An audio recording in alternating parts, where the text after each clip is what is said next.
Hello everyone. Before we start, make sure to like and subscribe to the channel, and leave a comment with where you're from and what time you're watching. That way, YouTube will keep showing you stories just like this one. Now, let's begin. I need everyone here to understand something before I tell you what happened that night in October. I'm a rational person. Always have been. I work as a dental hygienist. I balance my checkbook. I don't believe in conspiracy theories or ghosts or any of that. But what happened in my house was real, and the police reports can back me up on every detail. My son Jamie and I had been living in that old farmhouse on Willow Creek Road for about 8 months, just the two of us after my ex-husband moved to Colorado. The place was perfect for what I could afford. 2 stories, white paint peeling off the wooden siding, surrounded by cornfields that went on forever. The isolation didn't bother me. After years of fighting and yelling, the quiet was actually therapeutic. Jamie was 6, just started first grade, and he loved having all that space to run around after school. The changes in the house started so gradually that I'm embarrassed how long it took me to piece things together. First week of October, I came home from work and found one of the kitchen chairs turned completely backwards, facing away from the table. Not just pulled out like Jamie might do when climbing up, but deliberately turned around. I asked him about it while I was making spaghetti, and he just shrugged, said he'd been at school all day, which of course he had. Mrs. Foster had kept him after for reading group until I picked him up at 4. Then there was the basement door situation. I'm obsessive about keeping it locked because the stairs are steep and there's no railing. But 3 times that week I found it standing open, not wide open, just unlatched and pushed in about 6 inches, enough to see the darkness beyond. The bathroom window really got under my skin though. It's this small window on the first floor, painted shut when we moved in. I'd spent an entire Saturday afternoon with a putty knife and WD-40 getting it to open because the bathroom needed ventilation. After all that work, I always made sure to lock it. The latch was tricky. You had to push down hard while sliding it to the right. But that Friday, I came home to find it open about 4 inches. The white lace curtain my mother had given me sucked halfway through the gap, fluttering like something trying to escape. Jamie was at his friend Tommy's house that afternoon. I stood there staring at that window for probably 5 minutes, trying to remember if maybe I'd opened it that morning and forgot. But I knew I hadn't. The weather had been cold all week, frost on the grass every morning. I started doing things I'd never done before, checking every lock twice before bed, walking through each room with my phone flashlight even though all the lights worked fine, putting Jamie's baseball bat next to my nightstand. I even called Mr. Garrett down the road, asked if he'd seen anyone around my property. He said no, but mentioned something that made my chest tighten. 2 weeks earlier, he'd seen a beat-up green pickup truck parked at the end of my driveway around noon, just sitting there for maybe 20 minutes before driving off. He figured it was someone lost looking at their phone for directions. The thing is, I'd seen that same truck, or one just like it, parked at the gas station in town when I'd stopped for milk. The driver had been sitting inside, baseball cap pulled low, just watching people come and go. Saturday night was when I knew for certain someone had been in my house. Jamie and I had gone to the fall festival in town, got back around 8:30. He was exhausted, covered in face paint, and clutching a bag of candy corn he'd won at the ring toss. While he was in the shower, I went to the kitchen to make him some warm milk with honey, something my grandmother used to make me. That's when I saw it. The junk drawer was open about 2 inches. Not a big deal, except I'm compulsive about that drawer because it's where I keep the spare house key. Everything inside had been moved around, not ransacked, but carefully rearranged. The key was still there, but it was on top of everything else instead of under the old phone book where I always hid it. My bottle of pepper spray, which I kept in the back corner, was now in the front, cap twisted off. I didn't sleep that night. After Jamie went to bed, I wedged a chair under my bedroom doorknob and sat by the window watching the driveway. Around 2 in the morning, I saw headlights slow down near my mailbox, then continue on. Could have been anyone, but my whole body was rigid, listening for any sound that didn't belong. The next morning, Sunday, I found something that made me call the police for the first time. There were cigarette butts under Jamie's bedroom window, 5 of them, all the same brand. Marlboro Reds with the filter torn off in the exact same way. They were fresh, probably from the night before while we were at the festival. Officer Daniels came out, took photos, wrote everything down, but said without evidence of actual breaking and entering, there wasn't much they could do. He suggested installing cameras, maybe getting a dog. I couldn't afford cameras and our landlord didn't allow pets. Monday came and went without incident, which somehow made me more nervous. I kept Jamie home from school, told them he had a stomach bug. We spent the day in the living room watching cartoons, me pretending to fold laundry while actually watching the windows. I'd already decided we were going to stay at my sister's place in Indianapolis for a few days, just until I could figure something out. But she couldn't come get us until Wednesday because of her work schedule, and I didn't have money for a rental car. Tuesday morning, I dropped Jamie at school like normal. I couldn't miss another day of work without risking my job. All day at the dental office, I kept checking my phone, expecting something, though I didn't know what. Dr. Morrison noticed I was jumpy, asked if everything was okay. I just nodded, kept cleaning instruments, tried to focus on the familiar routine of sterilization protocols and inventory sheets. That Tuesday evening is burned into my memory with a clarity that makes me nauseous even now, 2 years later. I picked Jamie up from after-school care at 4:30, stopped at McDonald's for dinner because I couldn't stand the thought of cooking in that kitchen with all those windows. We got home just as the sun was setting, that golden October light that usually made the cornfields look beautiful, but now just emphasized how alone we were out there. Jamie ran upstairs to play with his Legos while I sat at the kitchen table, scrolling through apartment listings on my phone, trying to calculate if I could afford to break the lease. Around 7:30, I went upstairs to run Jamie's bath. The bathroom was at the end of the hall, and as I walked past the spare bedroom, I noticed the door was open. Not unusual, except I distinctly remembered closing it that morning because I'd hidden Jamie's birthday presents in the closet. When I pushed it open wider, my heart started hammering so hard I could hear it in my ears. The window was open, screen removed and leaning against the wall inside. I grabbed Jamie from his room, told him we were going to play a game where we had to be really quiet. His eyes got wide, but he nodded, trusting me completely. We crept downstairs and I reached for my phone on the kitchen counter to call 911. That's when I heard it.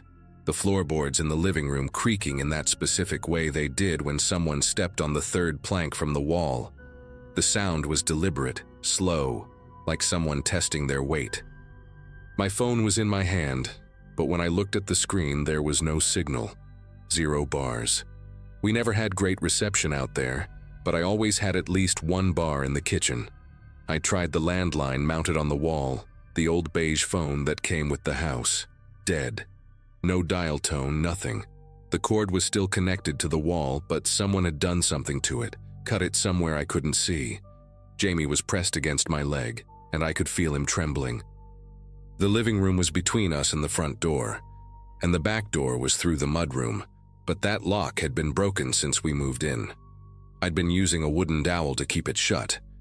Another creak came from the living room, closer this time, and then a sound that made bile rise in my throat. A man clearing his throat, not even trying to be quiet anymore. He knew we were there. He knew we knew he was there. I pushed Jamie behind me and grabbed the biggest knife from the wooden block on the counter, the one I used for cutting watermelon. My hand was steady, which surprised me. All that shaking fear from the past week was gone, replaced by something primal and focused. I had to get my son out of that house. The footsteps started moving toward the kitchen, heavy boots on hardwood, no longer trying to hide. I made a split-second decision. The mudroom was our only chance. I grabbed Jamie's hand and we ran, yanking the dowel out and bursting through the back door into the cold October night. Behind us, I heard the man curse and his footsteps speed up, but we were already sprinting across the backyard toward the cornfield. Jamie was crying but running hard, his little legs pumping. The corn was harvested, so it was just stubble and dirt, nowhere to hide. But Mr. Garrett's house had lights on. I picked Jamie up and ran like I've never run before. my bare feet slipping on the cold ground, the knife still in my other hand. I could hear the man behind us, but he was slower, maybe not expecting us to run. We hit Mr. Garrett's door screaming, and thank God he was home. Thank God he had a shotgun. Thank God he believed us immediately and called the police while standing guard at his door. They caught him 40 minutes later, trying to hitchhike on Route 47. Bradley Morse, 38 years old, recently released from prison after serving 5 years for aggravated stalking and attempted kidnapping. He'd been living in his truck, the green pickup, and had been watching us for almost a month. The police found notebooks in his vehicle filled with our schedules, drawings of our house layout, even notes about what Jamie wore to school.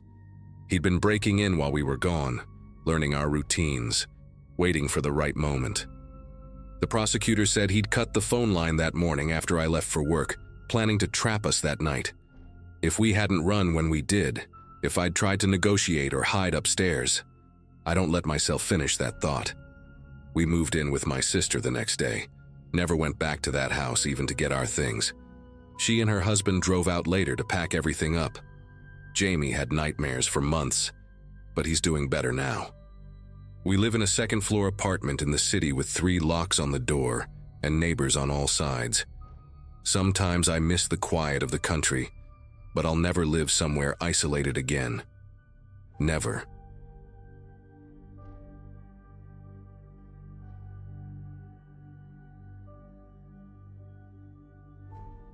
The thing about living in a small town is that everyone thinks they're safe. I was 24, working as a mechanic at the only auto shop in Oakfield, Montana, and I'd been renting this little house on Cedar Lane for about 2 years. It sat right where the neighborhood ended and the woods began, maybe a quarter mile from my nearest neighbor, old Mr. Hawkins, who ran the hardware store. I'd chosen it specifically because after spending all day dealing with customers and their broken-down trucks, I liked coming home to peace and quiet.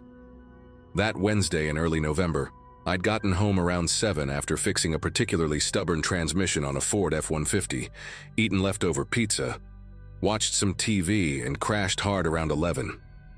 My bedroom was at the back of the house facing the woods, and I always slept with the window cracked because I liked the cold air and the sound of wind through the pines. I woke up to a sound that didn't belong. It wasn't loud or sudden.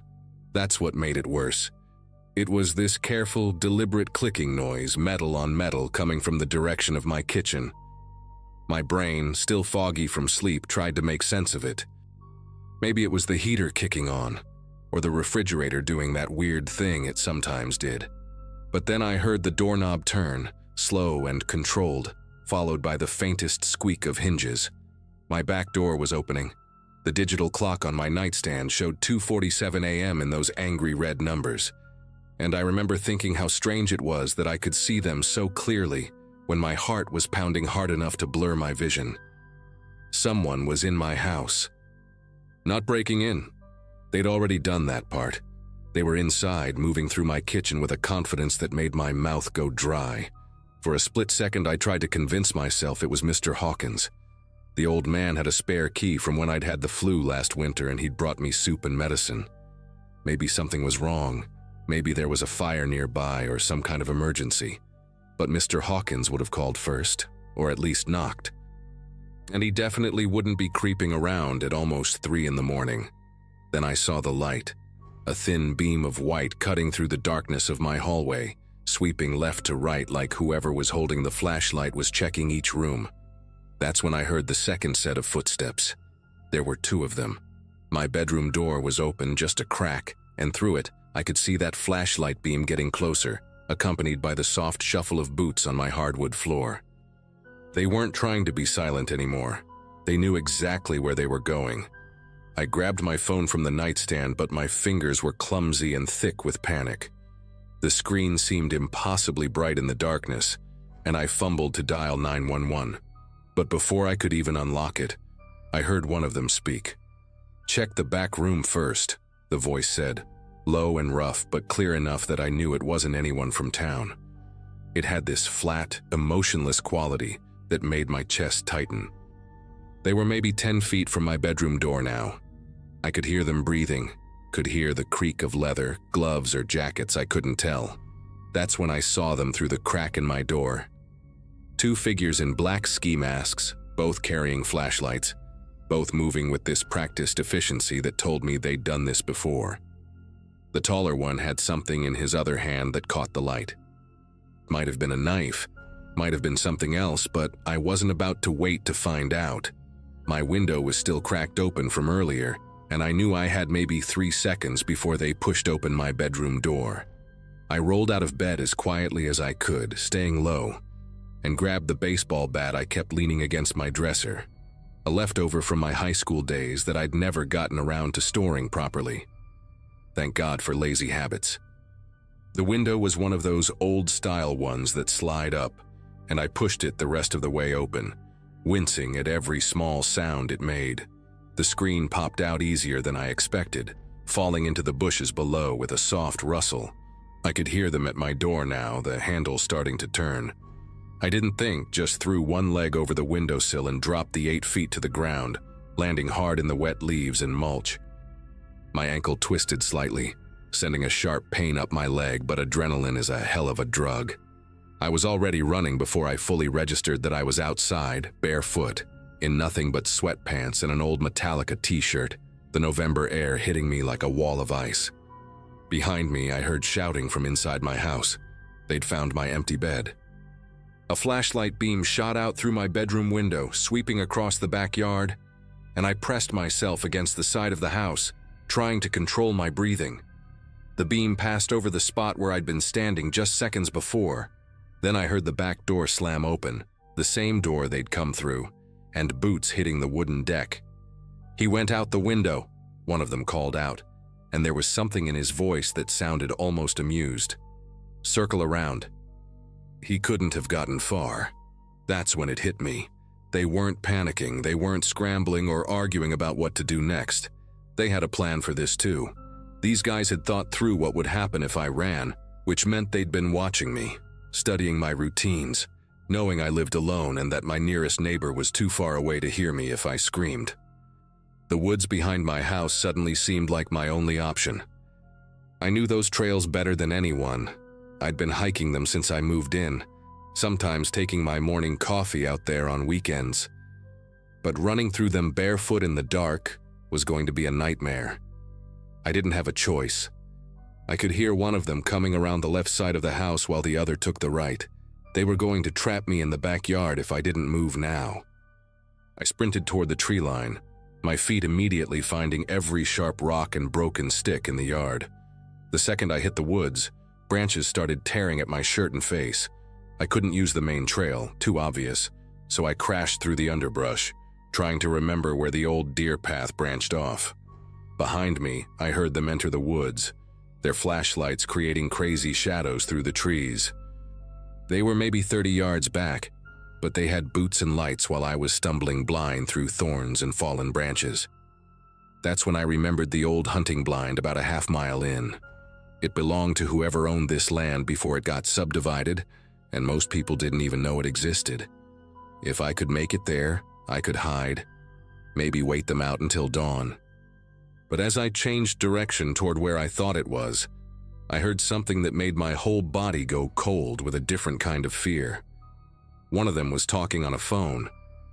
"Yeah, he's heading northeast through the woods," the voice said, casual as if he was giving directions to a pizza delivery guy. "Have them ready at the access road. No, we'll flush him out. Give us 10 minutes. There were more of them. They had people waiting at the road that ran along the far edge of the woods. This wasn't just two guys breaking into my house. This was a whole operation, and I was the target. My mind raced trying to figure out why. I was just a mechanic. I didn't have enemies, didn't owe anyone money, didn't know any secrets worth knowing. Then it clicked, and the realization hit me harder than any branch had. 2 weeks ago, I'd worked on a car that came in late, after hours. The owner had called the shop directly, offered cash, said it was urgent. It was a black SUV with out-of-state plates, and the guy wanted me to fix a damaged undercarriage. Said he'd hit a deer. But when I got under there, I found more than just impact damage. There was blood, human hair caught in the metal, and what looked like fabric from clothing. I should have called the cops right then, but the guy was standing right there watching me work, and something about his dead eyes told me to keep my mouth shut. I fixed it, took the money, and tried to forget about it. But I'd made a copy of his license plate on the work order, following shop protocol. The paperwork was still in my toolbox at the garage. Maybe they knew I had it. Maybe they thought I'd already talked to someone. Either way, they were here to tie up a loose end, and that loose end was me. I could hear them getting closer, their flashlights sweeping methodically through the trees. My feet were bleeding now, leaving a trail they could probably follow even without a bloodhound. The hunting blind was still too far, and with people waiting at the road, I was being herded like an animal. Then I remembered something else. The old storm drain that ran under the woods, part of the town's flood control system from the 60s. The entrance was near here, hidden behind a cluster of fallen trees from a storm last spring. It would be tight, dark, and full of God knows what, but it came out near the elementary school on the other side of town. I changed direction again, trying to move quieter now, using the sound of the wind to mask my footsteps.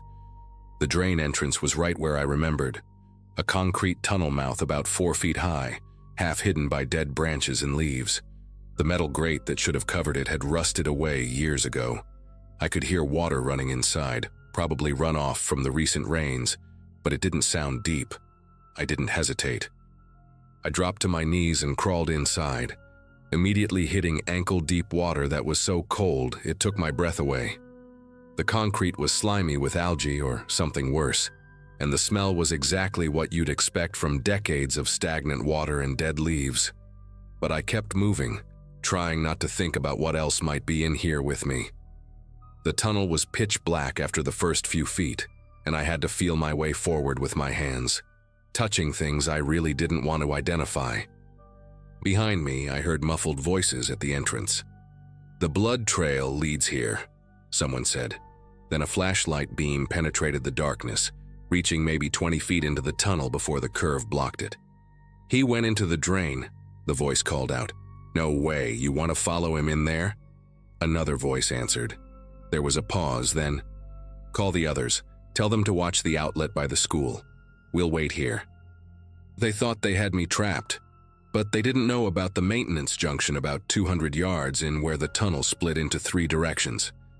I kept crawling, my knees scraping against the rough concrete, the water getting deeper as I went. At one point, something brushed against my leg, probably a rat, but I bit down hard to keep from yelling. The junction finally appeared as a slightly less dark space where the tunnels met. I took the left branch, which I was pretty sure led toward Main Street instead of the school. Let them wait at the wrong exit. The left tunnel was older, tighter, and partially collapsed in places where tree roots had broken through the concrete. I had to squeeze through sections on my belly, the water now high enough that I had to keep my chin up to breathe. But after what felt like hours but was probably 20 minutes, I saw light ahead, a storm grate looking up at a street light. I could hear cars passing overhead. I was under Jefferson Avenue, right in the middle of town. I pushed up on the grate with my shoulder and, miracle of miracles, it moved. I shoved it aside and pulled myself up onto the street, probably looking like something from a horror movie myself, soaking wet, covered in mud and blood, clothes torn to shreds. A car swerved to avoid me, horn blaring, and I stumbled toward the 24-hour gas station on the corner. The teenager working the night shift took one look at me and reached for the phone. Within minutes, I was surrounded by cops trying to explain everything while wrapped in a shock blanket in the back of an ambulance. They found my house empty, the back door still open, blood on the ground from my feet. But the men were gone. The cops did find the SUV, though, abandoned and burning in a field off Highway 18 about 3 hours later. The plate number I'd written down matched a vehicle reported stolen from Nevada 2 months earlier. They never found the men who came for me that night. The detective assigned to my case, a woman named Detective Reeves, believed my story. Said the burnt SUV had evidence of the hit and run I'd described, including DNA that matched a missing person from Reno. She arranged for witness protection, Helped me relocate to a new state, new name, new everything.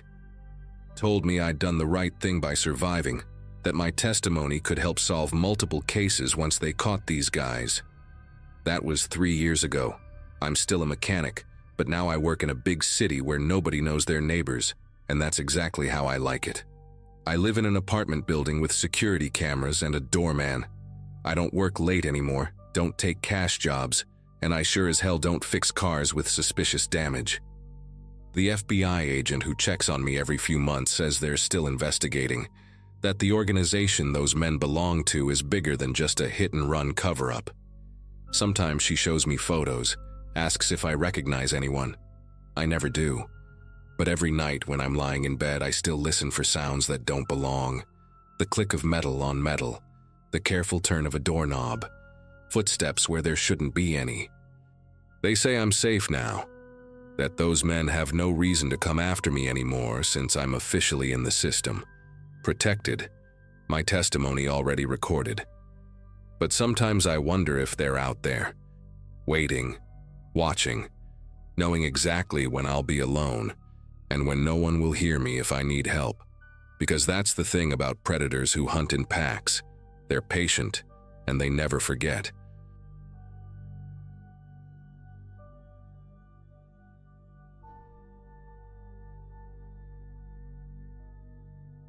Pinewood, Arkansas was the last place I thought I'd find myself in August 2022, especially after swearing 15 years ago that I'd never come back. But there I was, driving past the faded population 8,000 sign with my press credentials in the glove compartment and 17 burglary reports spread across the passenger seat. My editor at the Chicago Tribune had been following the story through wire services, elderly residents getting robbed in broad daylight, no forced entry. Same pattern every time.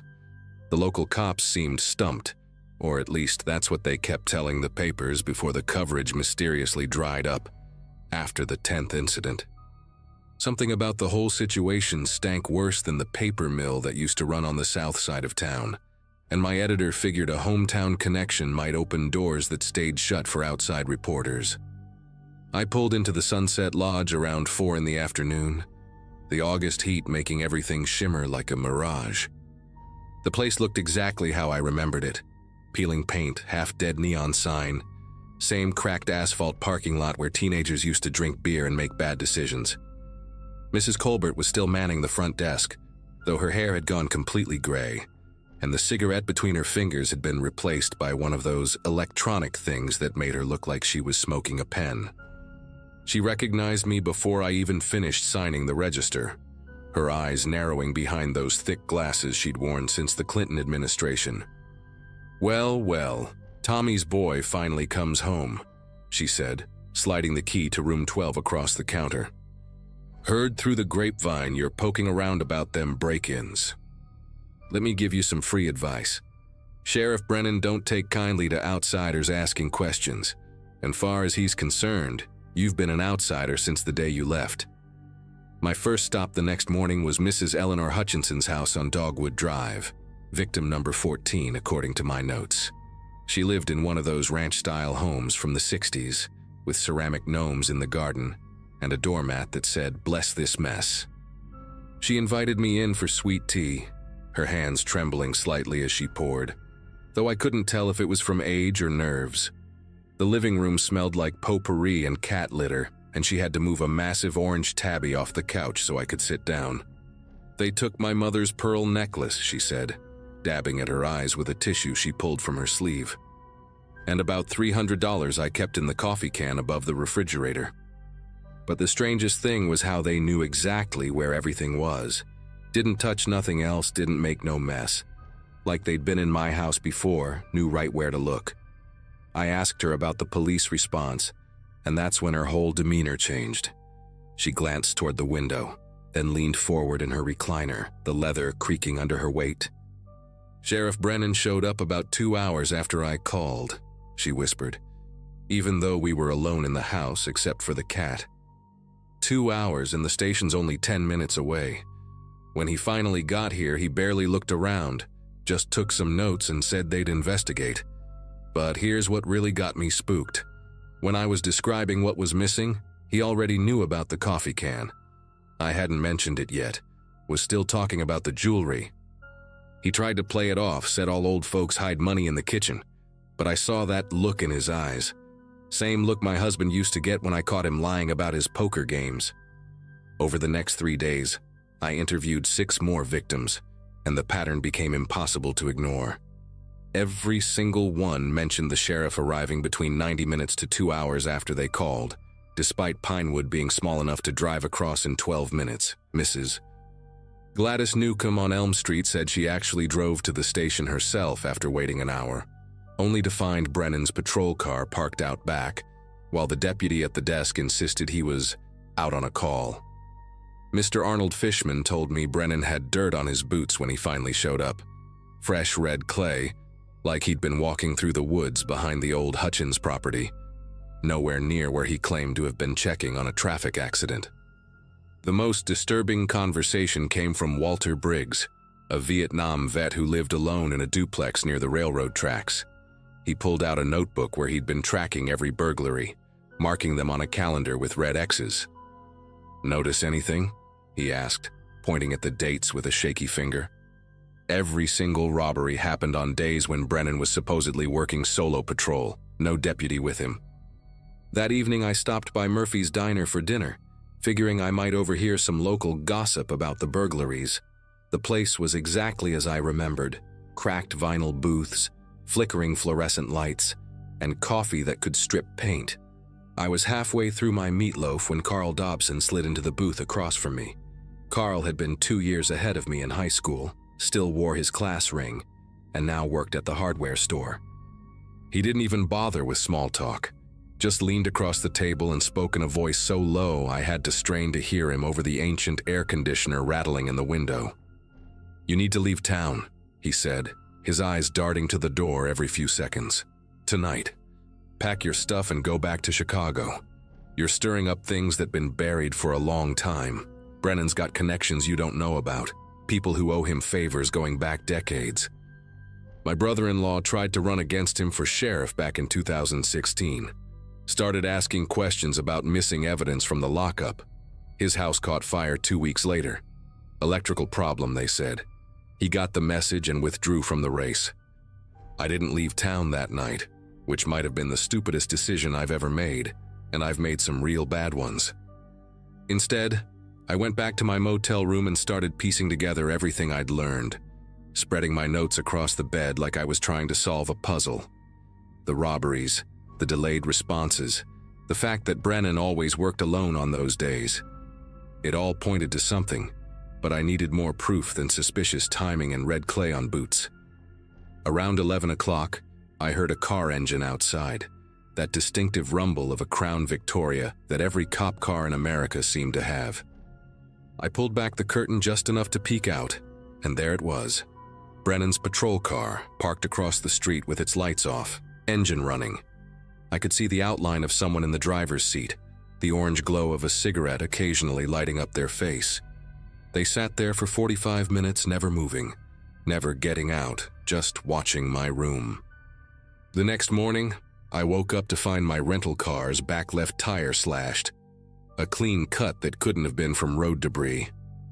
The woman at the front desk, Mrs. Colbert, suddenly couldn't remember seeing anything unusual the night before, wouldn't even make eye contact when I asked about the patrol car.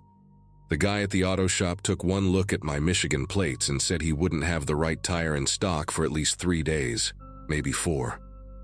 I was stuck, and everyone in town seemed to know it.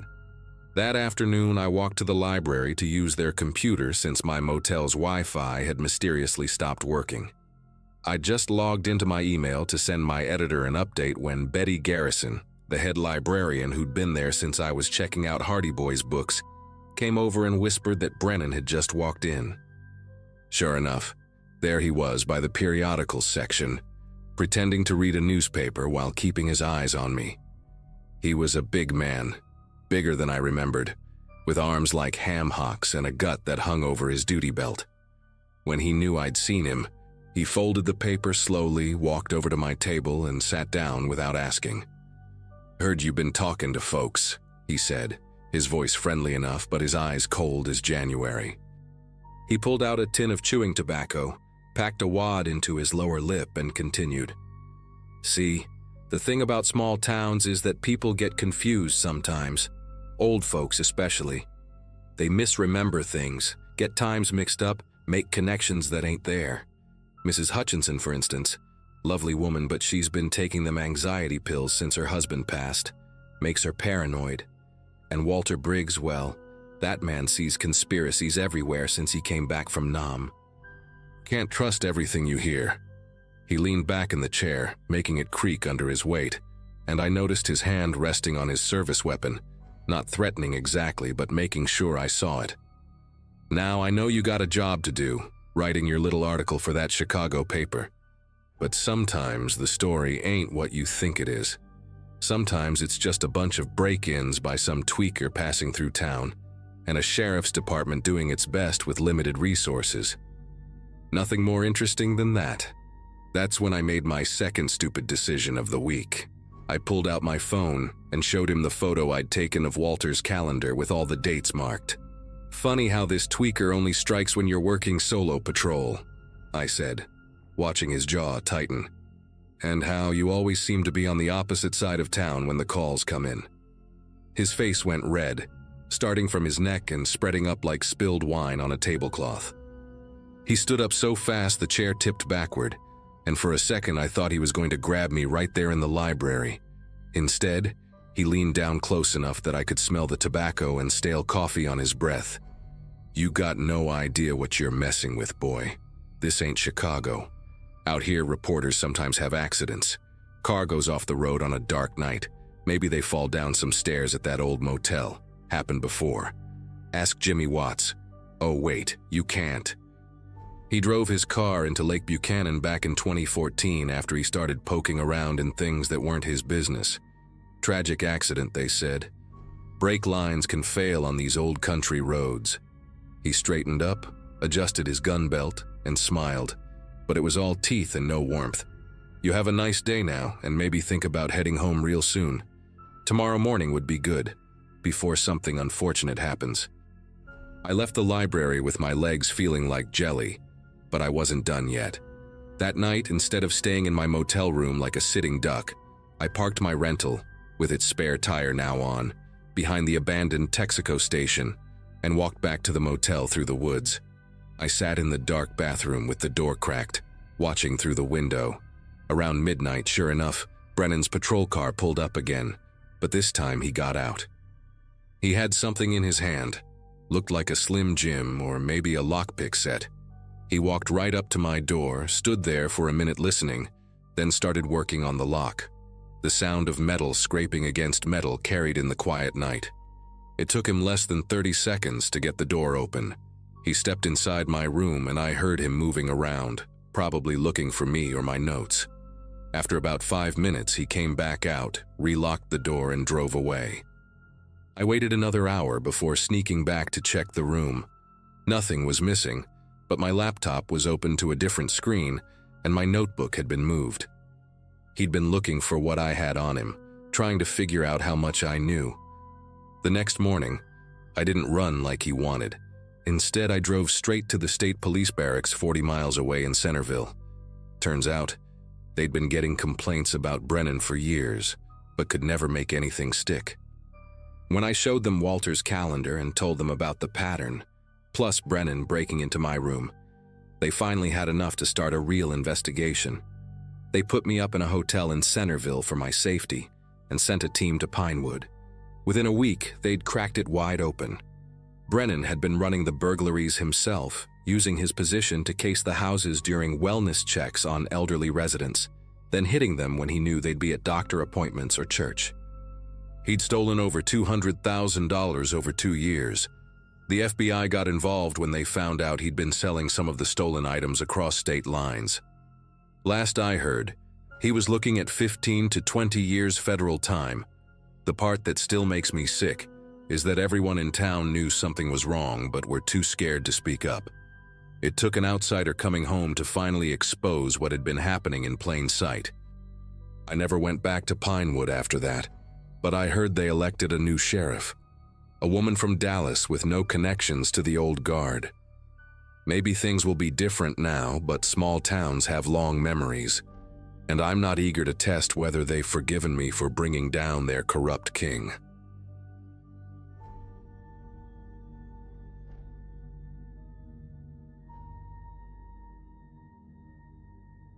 "40 minutes outside of Riverside, right off Highway 22, there's this diner that became my second home for about 2 years. At 23, pulling double shifts most days to save up for nursing school wasn't exactly my dream job, but it paid the bills. Nothing special about the place. Red vinyl booths with duct tape patches, a jukebox that only played half the songs you selected, and coffee that tasted like burnt rubber if you let it sit too long. But the tips were decent, especially from the truckers who rolled through at all hours, and my manager Frank let me study during the dead periods between lunch and dinner. That particular Saturday in early spring, I'd been there since 5 in the morning, and my feet were already screaming in my beat-up sneakers. The breakfast rush had been brutal, with 2 tour buses stopping unexpectedly, and I'd barely had time to grab a piece of toast before the lunch crowd started trickling in. Around 2:30, after the last of the lunch customers had cleared out, Frank told me to take a real break. I grabbed my jacket and headed out back where we parked our cars, desperate for some fresh air and silence.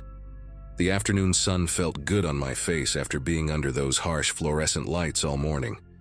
I decided to drive down to the gas station about a mile up the road to grab an energy drink, something with enough caffeine to push me through the dinner shift.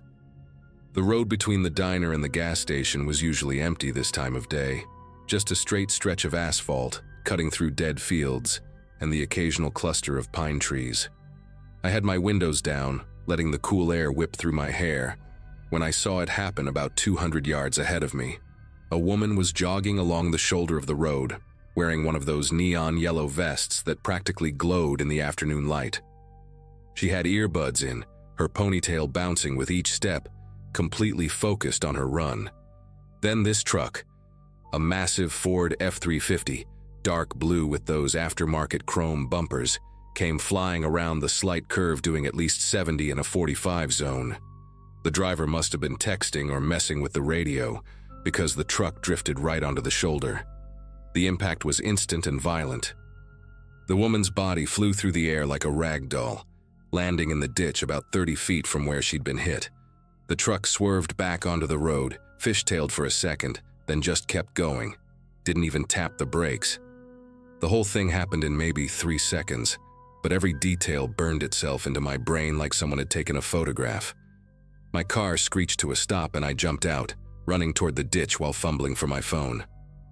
The woman was lying at an impossible angle, her left leg bent completely backward, blood pooling beneath her head and soaking into the dry grass. Her eyes were still open, staring at nothing, and I knew before I even reached her that she was gone. But I checked for a pulse anyway, my fingers trembling against her neck, finding nothing but cooling skin. I called 911, barely able to get the words out, telling them about the hit and run, describing the truck in detail, the color, the chrome bumpers, even the Georgia Bulldog sticker I'd noticed on the back window as it sped away. The dispatcher kept me on the line until the ambulance arrived, along with 2 police cruisers. I stood there in that ditch for what felt like hours but was probably only 15 minutes, unable to look away from her face. She looked young, maybe early 30s, with a small scar through her left eyebrow and freckles across her nose. Officer Dunham was the first cop on scene, a guy in his 50s with a thick gray mustache and a belly that hung over his utility belt. He took my statement right there on the side of the road while the paramedics worked around the woman's body, even though we all knew there was nothing they could do. I told him everything, the exact time, the truck's description, how fast it was going, the direction it headed.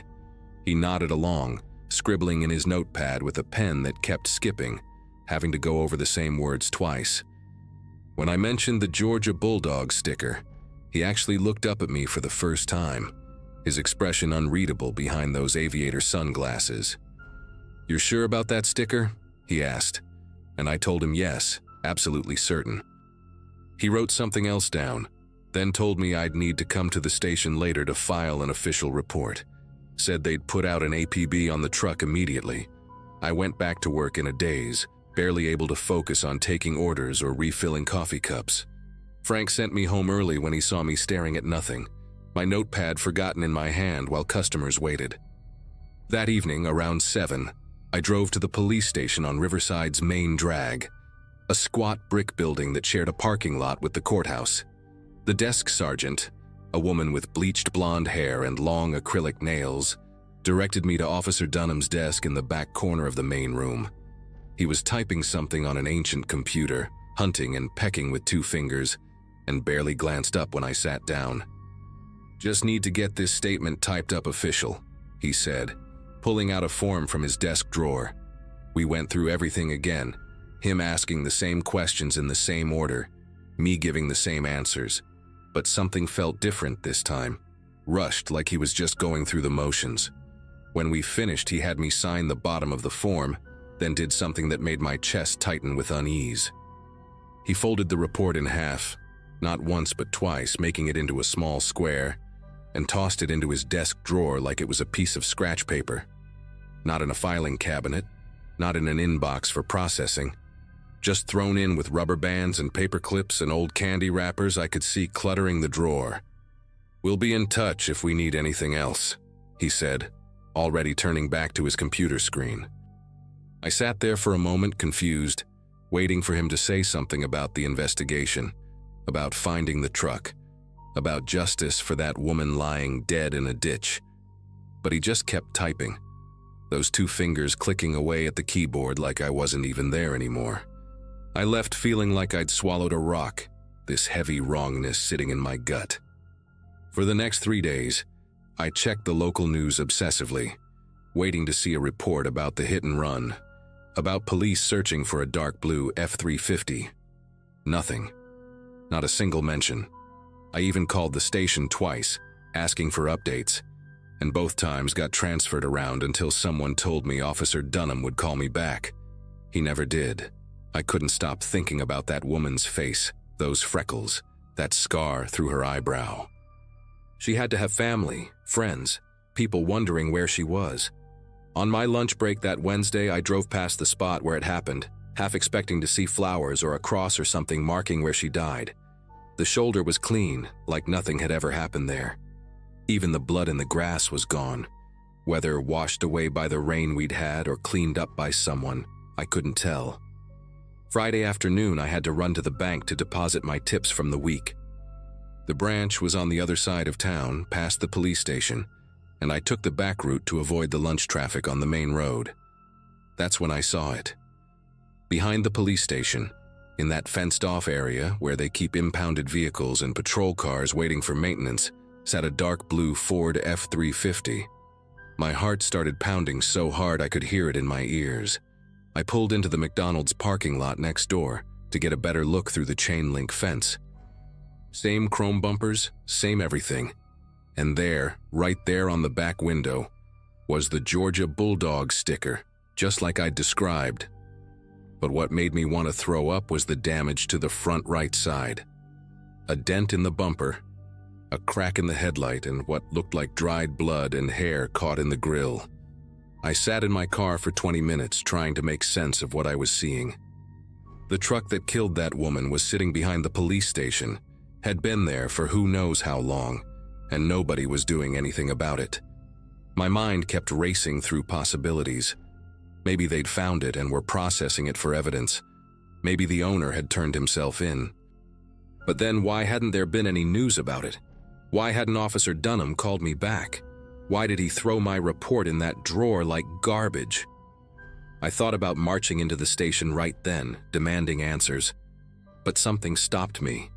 The way Dunham had looked at me when I mentioned the sticker, the way he'd folded that report, the way this truck was just sitting there in plain sight, it all added up to something I didn't want to believe. Someone in that station knew exactly who was driving that truck, and they were protecting them. I spent the weekend paralyzed with indecision, barely sleeping, seeing that woman's face every time I closed my eyes. By Monday morning, I'd made up my mind. I drove 40 minutes to the state police barracks in Millerton, walked in with every detail written down, photos I'd taken of the truck through the fence printed out at CVS. The trooper who took my report, a younger guy named Sergeant Cole, listened to the whole story without interrupting, his face getting more serious with each detail. He made copies of everything, asked me questions Dunham never had, about exact times, about who else might have seen the truck at the station, about whether anyone had threatened me. He promised me they'd investigate, gave me his direct number, told me to call if anything else happened. 2 weeks later, he called to tell me they'd opened an investigation, not just into the hit and run, but into the Riverside Police Department's handling of it. The truth came out in pieces over the next few months. The truck belonged to Officer Dunham's nephew, a kid named Brandon, who'd already had 2 DUIs knocked down to lesser charges. The woman who died was Anna Shelton, a nurse from 2 towns over, who'd been training for a marathon. Her family had been told she'd been hit by an unknown vehicle. Case closed due to lack of evidence. Dunham got fired, Brandon got 5 years for vehicular manslaughter and leaving the scene, and 3 other officers got suspended for helping cover it up. I had to testify at the trial, sitting in that courtroom while Dunham stared at me like I'd betrayed some sacred code. But all I could think about was Anna Shelton's family finally knowing what happened to her. I quit the diner after the trial ended. Couldn't drive past that spot on Highway 22 anymore without feeling sick. Started over at a restaurant in Millerton, closer to the nursing school I finally started attending. Sometimes I still dream about that moment when I saw the truck behind the station. That feeling of realizing the people supposed to protect us were the ones hiding the truth.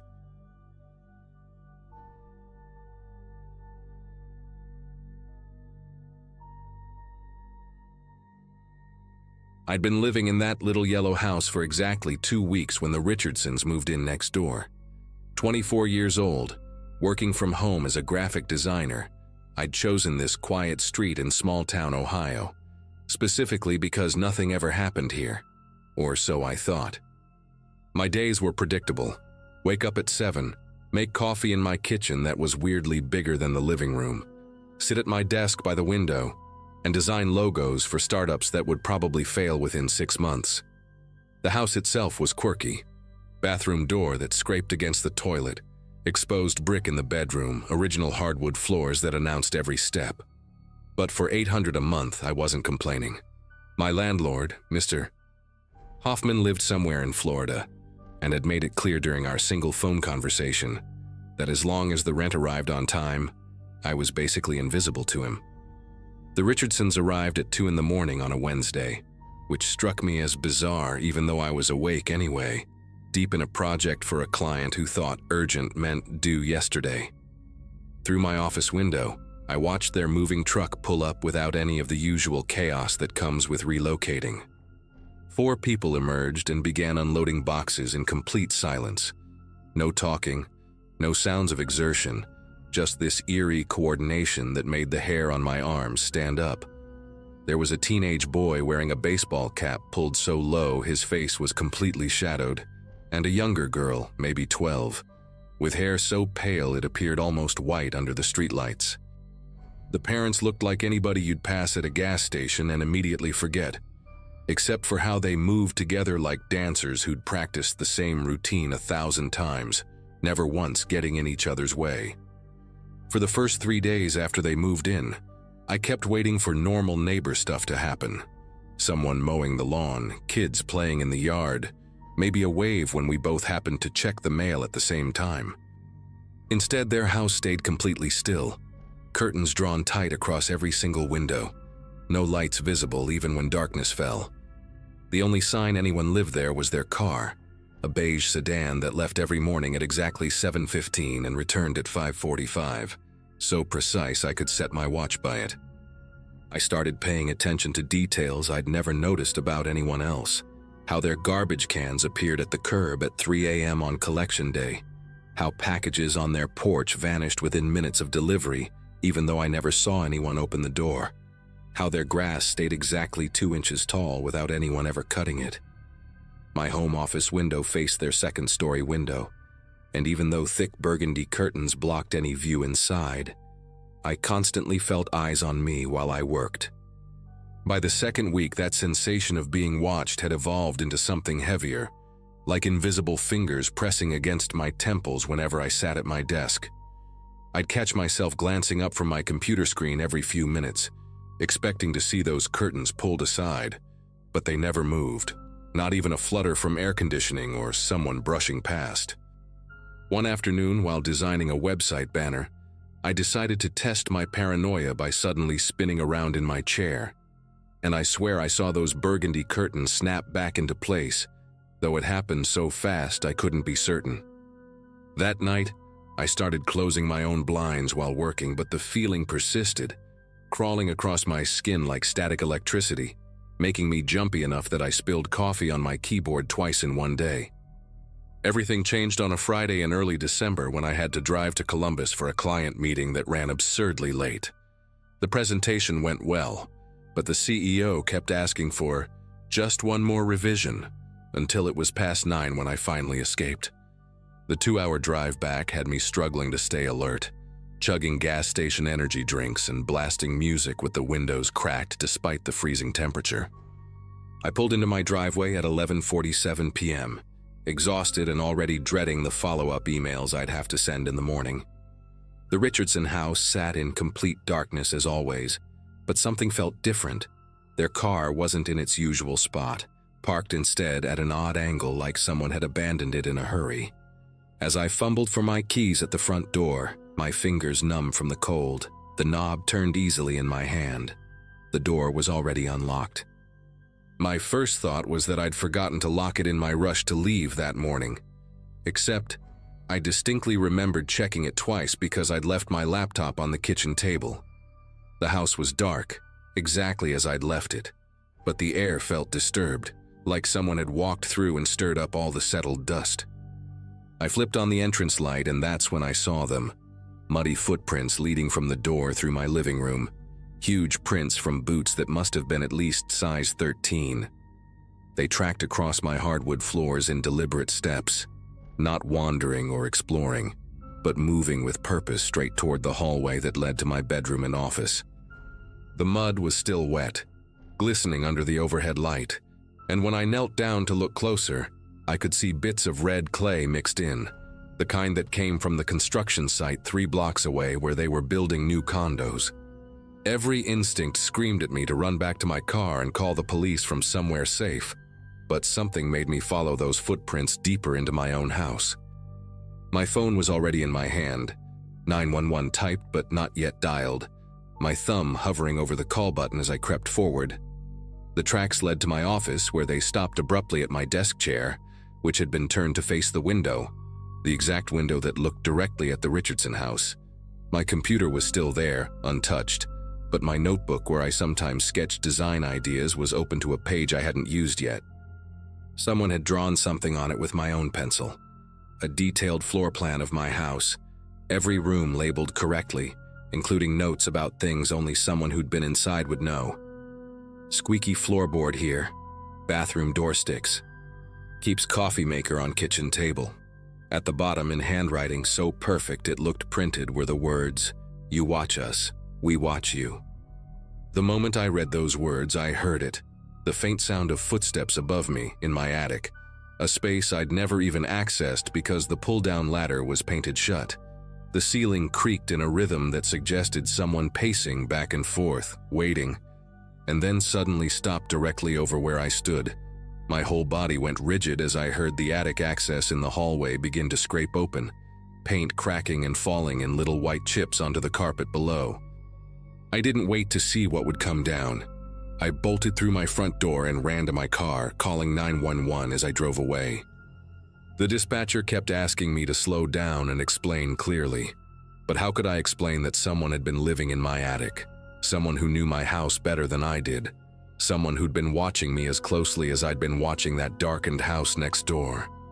The police found him 40 minutes later. The Richardsons' teenage son, curled up in my attic with a sleeping bag, empty food wrappers, and 3 notebooks filled with observations about my daily routine. He'd been living up there for 2 weeks, since the day I started closing my blinds, accessing the space through a hidden panel in the back of my bedroom closet that I'd never noticed behind my hanging clothes. The officers said he'd created a small hole in the ceiling, positioned perfectly to watch my office through a gap in the insulation, and had been coming down at night while I slept to use my bathroom and take food from my kitchen. The boy, whose name was Nathan, didn't resist or try to run. He just sat there with this blank expression while the officers cuffed him, never saying a word even when they asked him direct questions. His parents arrived within minutes, standing in my front yard without any visible emotion, and his mother said only one thing to me: "He likes to understand how people live." The truth came out in pieces over the following days through police reports and neighborhood gossip. The Richardsons had moved 7 times in 3 years, always after Nathan became too interested in someone nearby. He wasn't violent, the detective assured me, just obsessive about studying people, learning their patterns until he could predict their every move. The family lived in darkness to avoid drawing attention, keeping Nathan calm by removing stimulation, but I'd become his new fixation the moment I'd shown interest in their strange behavior. They'd found similar setups in previous towns, hidden cameras in vents, detailed logs of neighbors' activities, and twice before evidence he'd been living in crawl spaces or attics without anyone knowing. The detective said it was the most sophisticated surveillance by a 17-year-old he'd ever seen. Showed me photos of the notebooks where Nathan had written things like, "Subject orders Thai food when stressed, Tuesday, Thursday," and "checks window at 3:17 p.m. daily after coffee break." I couldn't stay in that house another night, so I packed what I could fit in my car and crashed at a motel for 3 days while I processed what had happened. The violation went deeper than just the physical intrusion. This kid had documented my entire life, knew when I cried after phone calls with my ex, knew which mug I used for coffee versus tea, knew that I sang badly to 80s music while doing laundry on Sundays. The Richardsons disappeared before Nathan's court date, leaving the rental next door abandoned with rent still paid through the month, and the prosecutor said this was their pattern. They'd never stayed for legal proceedings, just vanished and started over somewhere else. I broke my lease, took the financial hit, and moved across town to an apartment complex with security cameras and a doorman. But for months afterward, I'd find myself checking closets for hidden panels, running my hands along ceilings for tiny holes, wondering if someone was cataloging my new routines in another notebook somewhere.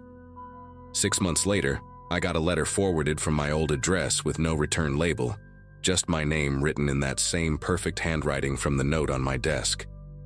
Inside was a single sheet of paper with one line: "You were the most interesting one." I turned it over to the police, but they said without a postmark or any identifying information, there was nothing they could do. I've moved twice more since then, changed jobs, even deleted most of my social media, but sometimes I still wake up at night certain I can hear the ceiling creak above me, even though I live on the top floor now. The detective called me last month to say they'd arrested Nathan in Michigan, living in a family's walls this time, with 17 notebooks full of observations, and when they asked him why he did it, he said he was practicing to become a writer, that the best characters come from real people, and that I'd taught him the most about fear.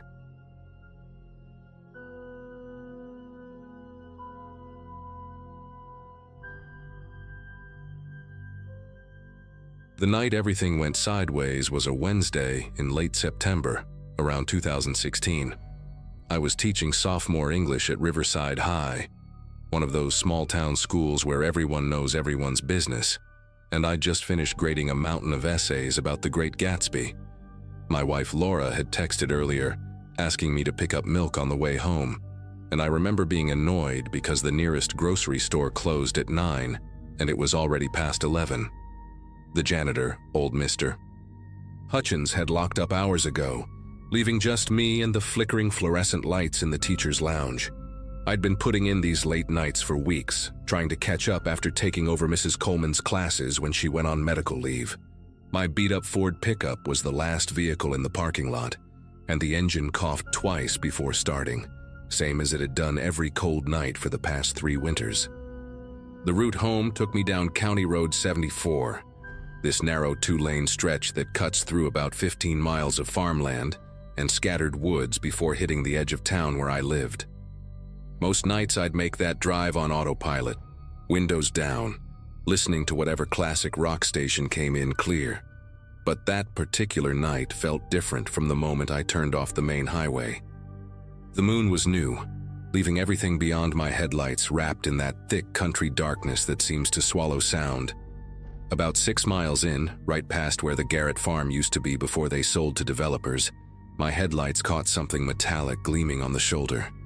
As I got closer, I could make out a sedan, maybe a Toyota or Honda, dark blue or black, hard to tell in the dark, pulled over with its hazard lights pulsing that urgent amber rhythm. The car was positioned oddly, not quite parallel to the road, like whoever was driving had yanked the wheel hard and fast to get off the asphalt. My first instinct was to keep driving. You hear stories about fake breakdowns, people pretending to need help just to rob whoever stops.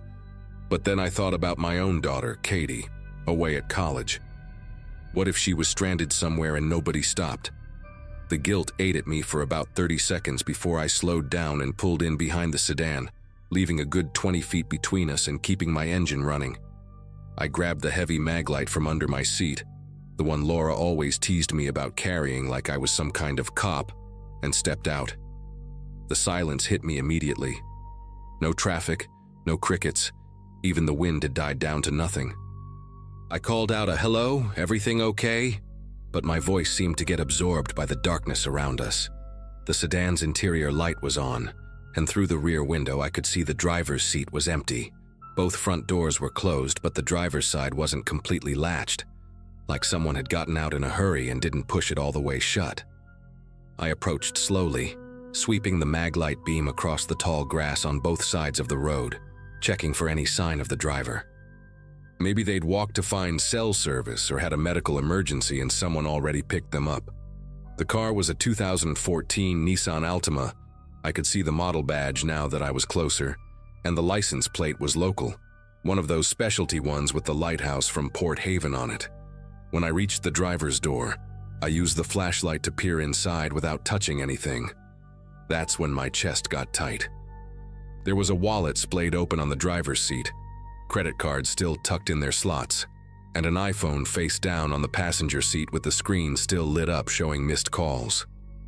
A half-empty coffee cup sat in the holder, steam still faintly rising from it, and the keys dangled from the ignition. The radio was on but turned down low, barely audible, playing some talk show about local politics. I pulled out my phone to call 911, but the screen showed no bars. Dead zone, which wasn't unusual for this stretch of road. The smart thing would have been to drive to where I had signal and report it, but something made me walk around the car first, checking for any signs of an accident or struggle. The grass beside the passenger side was flattened in a weird pattern, not like someone had walked through it, more like something heavy had been dragged. The trail led about 10 feet into the field before disappearing where the grass grew taller. I followed it with my flashlight, calling out again, "Hey, anyone out there? I'm here to help." The beam caught something white against the dark earth. A shoe, a woman's sneaker, size 7 or 8, lying on its side with the laces still tied. My mouth went dry. I picked it up, and that's when I noticed the foot impression in the mud next to it, perfectly preserved, like whoever lost the shoe had stepped right out of it while running. The rational part of my brain kept saying there had to be a logical explanation. Maybe the driver had a mental health episode, got confused, wandered off. Maybe they were diabetic, had low blood sugar, got disoriented. But the scene didn't add up. Why leave the wallet and phone? Why only one shoe? I walked back to my truck and grabbed the emergency kit from behind the seat, then returned to the Altima. Using my sleeve to avoid leaving fingerprints, I carefully opened the driver's door wider. The wallet belonged to someone named Melissa Vaughn, 32 years old according to her license, lived over in Riverside Heights, about 40 minutes away. Her face in the photo looked tired but kind, the sort of person who probably worked 2 jobs and still volunteered at her kid's school.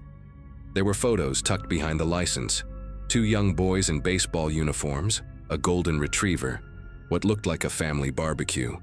Normal life stuff that made my stomach knot up even tighter. The phone on the passenger seat kept lighting up with notifications, Missed calls from Hub and texts asking, "Where are you?" And kids are asking about dinner. I knew I shouldn't touch it, but I needed to call for help somehow. I leaned across and pressed the home button with my knuckle.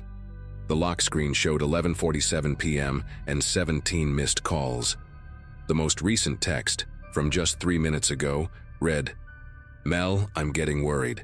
Your location sharing shows you stopped on County Road. Please call me." That meant her husband could see where the car was. I memorized his number from the screen, planning to call him from my phone once I got signal. But then I heard something that made every muscle in my body tense up. A car engine in the distance getting closer. Out here, maybe 3 cars passed by on a typical night, and it was almost midnight on a Wednesday. I turned toward the sound and saw headlights coming from the direction of town, moving slower than normal, like they were searching for something.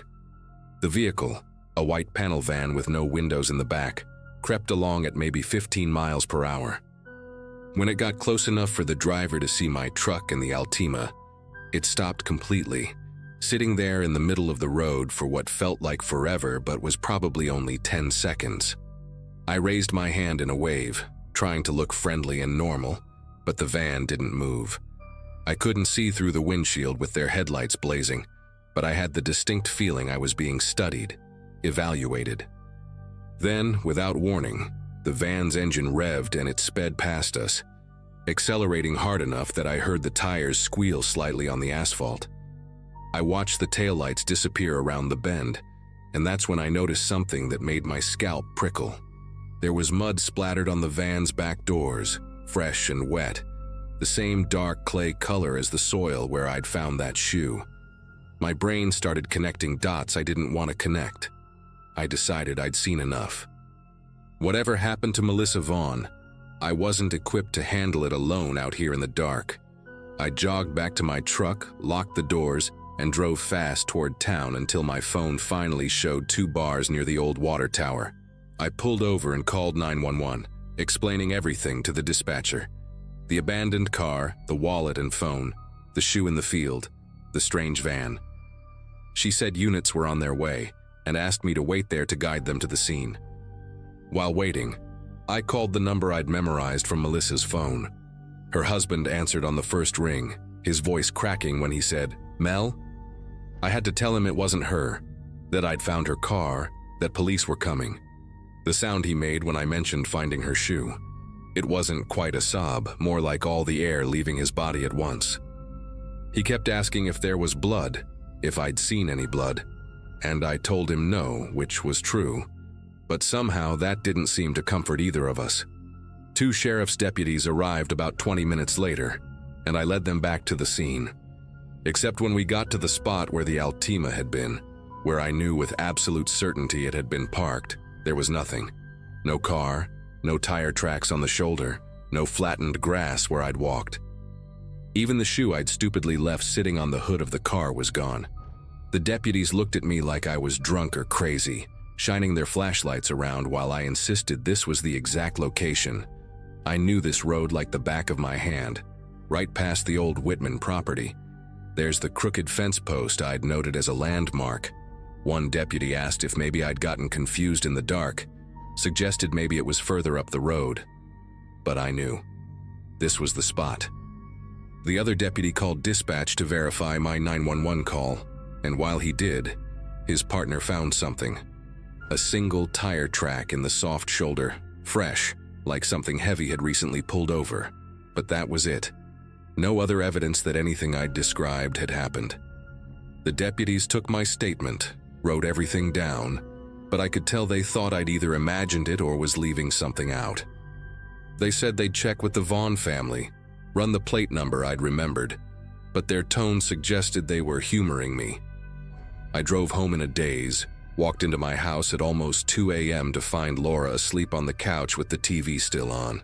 I didn't wake her. Instead, I sat at the kitchen table with a beer and tried to make sense of what I'd seen. The next morning, I called in sick to work, something I never did, and drove back out to County Road 74 in broad daylight. The spot looked different in the sun. Ordinary, just a stretch of road between fields.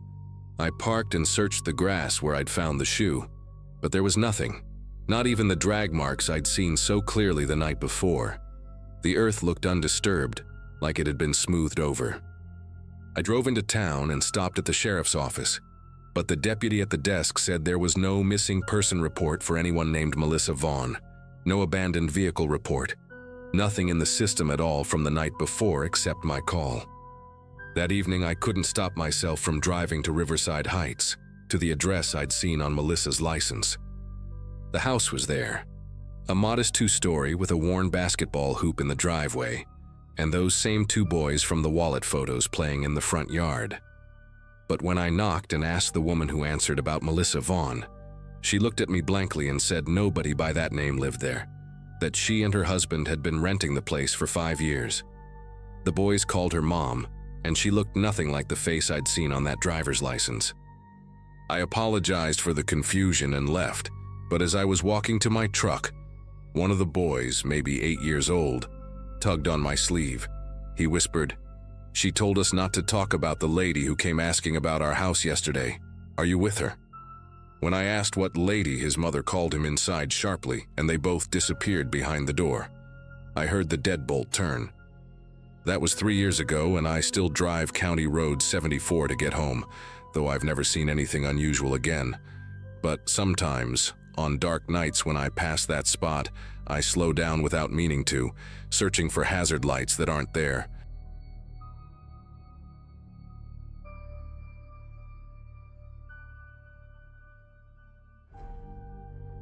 I remember that night clearly because it was supposed to be simple, almost comforting.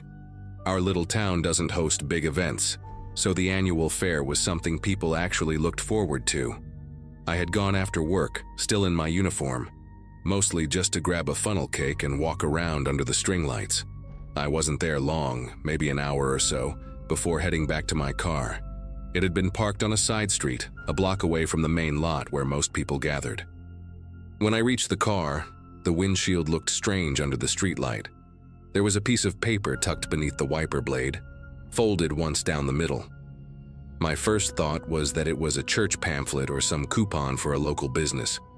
I didn't think much of it until I slid into the driver's seat, set it on the passenger side, and actually opened it. It wasn't a flyer for anything. No logo, no design. Just a list written in neat, blocky handwriting. Each line was a date followed by a time, all spaced out like someone had copied them from a planner. At first, I didn't connect the dots. I thought maybe it was some random schedule someone dropped, and it ended up under my wiper by mistake. But then I saw the exact shift I had worked 2 nights earlier, right down to the time I clocked out. I skimmed down the page, and it wasn't just 1 or 2 matches. It was every single day that week, with the hours I came and went. My chest tightened as it hit me. This wasn't random at all. At the bottom of the page, written slightly larger than the rest, was a short message. "See you soon."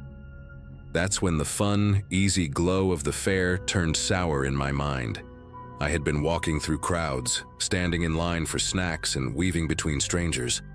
At some point during all that, someone who knew my schedule close enough to trace it had slipped this onto my car. And the thought that they had been watching me that carefully made me feel suddenly exposed in a way I'd never experienced before. I sat in the car with the engine off for a good minute, reading the list again and again. My first instinct was to check the sidewalks around me, scanning the people drifting back from the fair. None of them were looking my way, but I couldn't shake the idea that whoever had written this might still be close enough to see my reaction. The paper felt heavier in my hands than it should have, like it carried more weight than just ink on a page. Driving home was a blur. Every pair of headlights behind me seemed to linger too long, and I caught myself checking the rearview mirror more than the road ahead. The flyer stayed on the passenger seat, and I couldn't bring myself to toss it out the window or crumple it. Part of me wanted to keep it as proof, in case I had to show someone, but part of me hated having it so close, like it was some kind of open channel between me and whoever had written it. When I got back to my apartment, I went straight to my laptop and pulled up the flyer again under the desk lamp. The handwriting wasn't messy, but it wasn't formal either, just blocky with strange consistency, like the person had taken their time to make sure it was legible. The dates were in order, perfectly matched with the times I'd arrived and left work, even the shift I had traded with a coworker at the last minute. That detail is what made my stomach twist the hardest. Whoever tracked me hadn't just been guessing. They knew my movements as if they had been there every step of the way. I thought about calling someone, maybe my manager, maybe even the police, but what would I even say?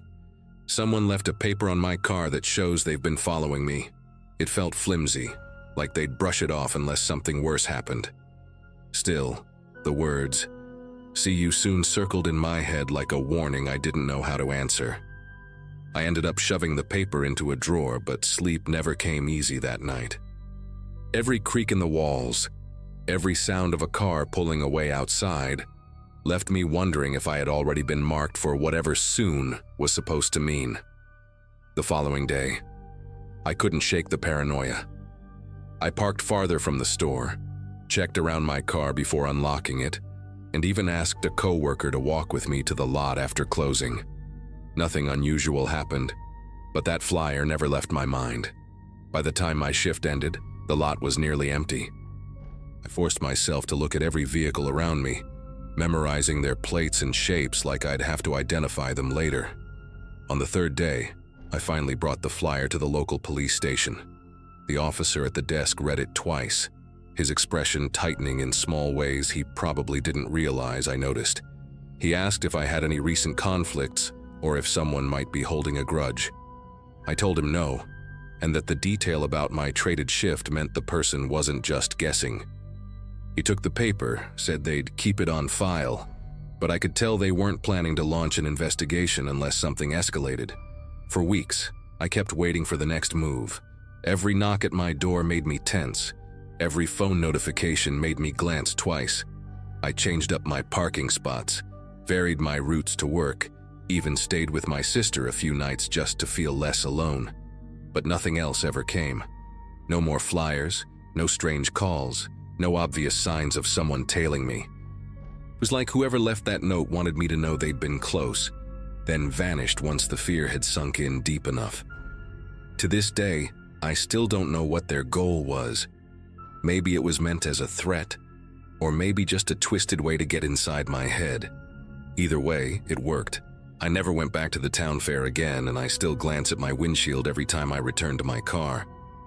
That single piece of paper changed the way I move through my life, reminding me that someone, somewhere, had mapped out my routine without me ever noticing, until they decided to sign it with, "See you soon."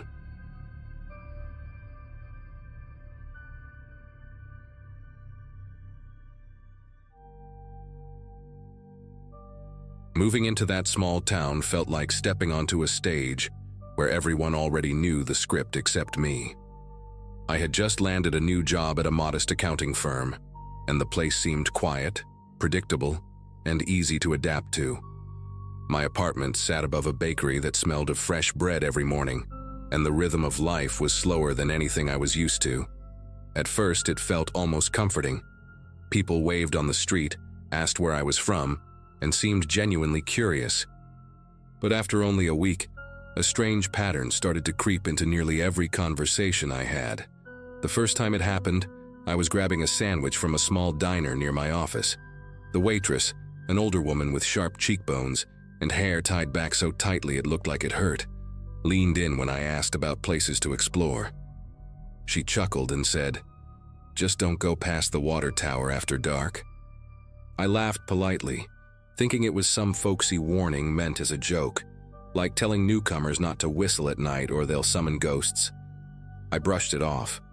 But then, 2 days later, my landlord said the exact same words as he fixed a leaky faucet in the kitchen. By the end of the month, I'd heard it at least half a dozen times. Different people, the grocery clerk, a teenager ringing me up at the gas station, even one of my co-workers, all dropped the same line, almost word for word. "Don't go past the water tower after dark." Some laughed like they were in on a private joke. Others said it flatly, with no trace of humor. The repetition unsettled me, though I tried to rationalize it as small-town charm, maybe an inside reference I wasn't clued in on yet. Still, I couldn't shake the feeling that I was being tested, like the whole town wanted to see how I'd react. Curiosity got the better of me, and one evening I walked out toward the tower just before sunset. The structure stood at the edge of town, rust streaking down its sides, its frame surrounded by dry weeds and a chain-link fence with holes patched badly with wire. I stood there for a few minutes, waiting for something, anything to happen. The silence pressed down on me, broken only by the distant hum of cicadas. Nothing unusual happened that night, but the way every passerby glanced at me when I walked back through town, as if I had crossed some invisible line, made my skin prickle with unease. A few nights later, I decided to ask one of my coworkers about it. His name was Mark, a quiet guy who rarely joined in on office chatter but always stayed late. I casually brought it up while we were leaving together, joking about how everyone seemed to recycle the same line. For the first time since I'd met him, he actually paused mid-step. He didn't laugh or smile, he just said, "Some things are better left alone," and then walked off toward his truck without another word. That response lodged itself in my mind, replaying whenever I passed the tower on my commute. My curiosity turned into something heavier, not just interest, but this nagging need to understand. One Saturday, I went to the small public library downtown. The building smelled like dust and old carpet, the kind of place where time felt thicker. I dug into archived newspapers, flipping through local sections that barely covered more than bake sales and high school football games. There was nothing about the tower, not even a passing mention. But then, tucked inside a box labeled miscellaneous, I found photocopies of police incident summaries. The strange part was that none of them carried official stamps or case numbers. The reports described people, locals, drifters, even a traveling salesman, who had gone missing near the old tower over the span of nearly 3 decades. The wording was eerily similar in each one, as though whoever wrote them had copied from a template. Some included notes in the margins: "Family insists last seen by tower," or "Patrol car reported lights near structure." It was all informal, scribbled like reminders, not formal documentation. My pulse quickened as I realized these were never filed as official cases. It felt like stumbling across something I wasn't supposed to read. When I left the library that evening, the town looked different. The streets were emptier than usual, and I noticed how the tower loomed from nearly every angle, like it had been waiting for me to notice it properly. I drove home with the windows up, glancing at the structure whenever it broke the horizon. That night, I couldn't sleep. The creaks of my apartment felt louder, and every time headlights swept across my blinds, I expected them to stop, to park outside. I kept hearing that same line echoing in my mind, except now it didn't feel like a joke anymore. It felt like a warning. The next evening, I drove out toward the tower again, this time after dark. The road leading there was barely lit, cracked asphalt swallowed by weeds. When I parked near the fence, the air felt heavier, like the stillness itself had weight. I switched off the engine and sat for a minute, the metal frame of the tower creaking faintly in the night air. I thought about the reports, about the people who never made it back. My gut told me to leave, but something deeper told me I had already gone too far to just turn around. As I stepped closer, I noticed faint markings on the fence, carved into the metal posts. Initials, dates, crude symbols. Some looked fresh, others rusted over with time. I pressed my hand against the cold wire, and for a split second, I could have sworn I heard movement beyond the tower, like footsteps in gravel. But the lot was empty, and when I turned my flashlight that way, nothing reflected back except weeds and dirt.